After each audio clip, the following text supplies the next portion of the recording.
ইমান পৰলৈকে মই এটা মৌপিয়া আছিলো। পানীত গা ধুইছিলো, মাটিত শুইছিলো, বহুমুখ সুতুৰা সুতুৰ। ইমান পৰলৈকে মই এটা মৌপিয়া আছিলো। ভেবা লাগি চিগাৰেটৰ ধোঁৱাবোৰ যাবলৈ এৰি দিওঁ কেতিয়াবা।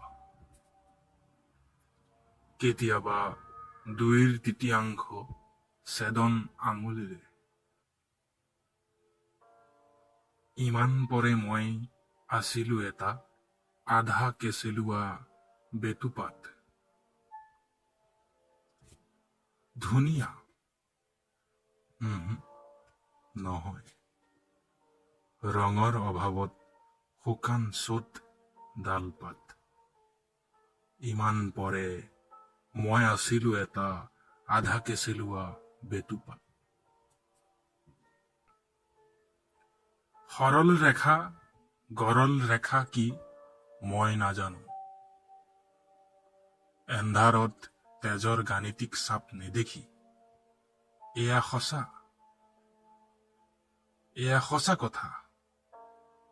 শিৰোনাম পিন্ধাই জানো কি বা দি উৰি যায় জাপানৰ হাইকু লাৰ্ক।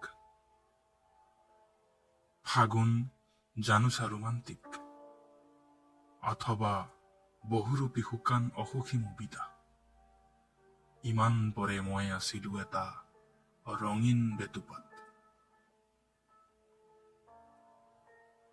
বহু আপত্তি আহে মেঘ পাঞ্চজন্যৰ, নুফুলে কিয় বোধগম্যৰ পৃথিৱী। আকাশ মাদলি ফুটক এৱে নীলা আড়ম্বৰ বাঁহফুল। যিহেতু মনৰে কথা নুবুজি বুজা সঁচা। ইটো নহয় অশ্বত্থামাইতি গজ। ইমান পৰে মই এটা মৌপিয়া আছিলো।